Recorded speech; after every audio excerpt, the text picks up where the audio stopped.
Cinema Secrets.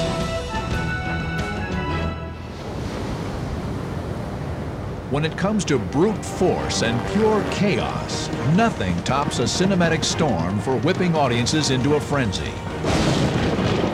For a town with near-perfect weather, Hollywood loves to portray Mother Nature at her very worst. From the earliest days of film, storms and floods of biblical proportion have struck a primal nerve among moviegoers. In director Renny Harlin's action-adventure Deep Blue Sea, the employees of an ocean-based research facility are trapped in a life-and-death struggle against an insanely vicious hurricane. Creating such high-impact mayhem was one of the biggest challenges for visual effects supervisor Jeffrey Okun. First thing Renny said to me is, this has to be the storm sequence unlike anything we've ever seen before. Originally, Harlin's entire storm of the century was going to be created using such traditional techniques as wave generators and rain bars. But Harlin wanted much more than they could possibly achieve with practical effects. So Okun decided to create most of the squall inside the computer. I gotta have those white caps. But there was one problem. While computer graphics, or CG, had created some of cinema's most amazing imagery, no one had yet been successful at producing a realistic digital hurricane. Nobody's used rough water. Nobody's needed rough water. Nobody has thought rough water would work in CG.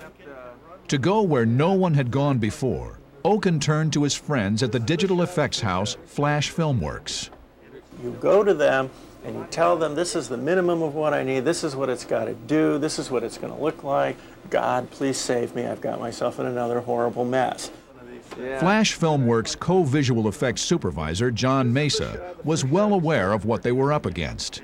They wanted 50-foot waves hitting the buildings, storms, swells, all of it raining. It rained several layers of big rain, storm clouds, all the different elements that you're not going to get unless you're very lucky. First, the team constructed an exact digital model of the ocean research facility Aquatica. And then, it was time to get wet. Different oceans, ones that, just for calmer things, one that has an actual raindrop pattern on it. Stuff I never even know about. Technical supervisor Dan Novi was asked to stir up the stormy seas. Novi employed software that had successfully created calm water for such films as Waterworld. The process begins with a grid-like representation called a wireframe.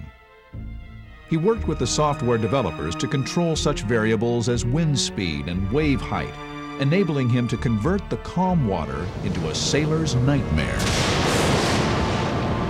The program itself is based on physics. All I have to do is basically point the wind and tell it how hard to blow.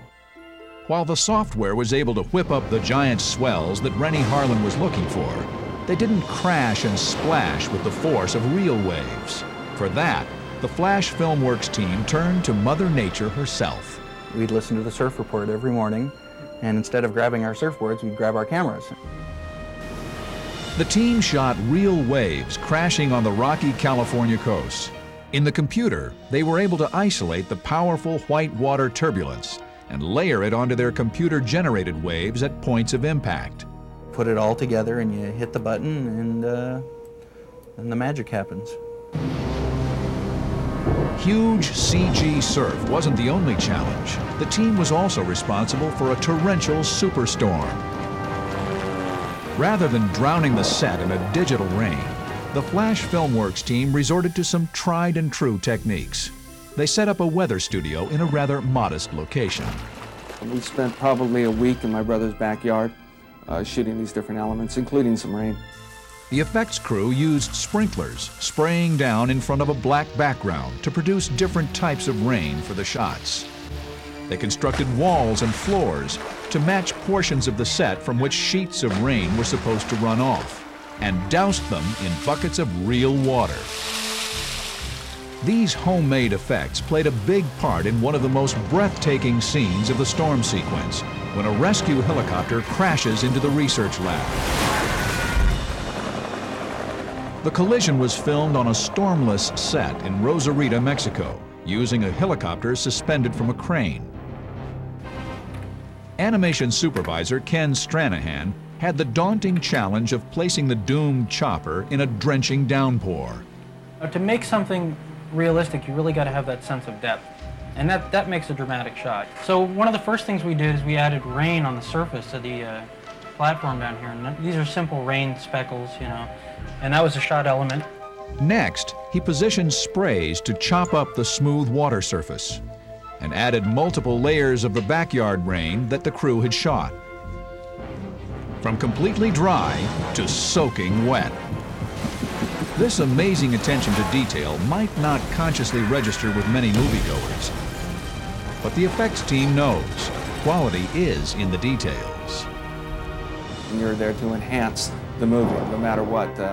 You're not there to try to make your 3D object look good. You're trying to make the shot look good, the sequence look good, make the movie look good.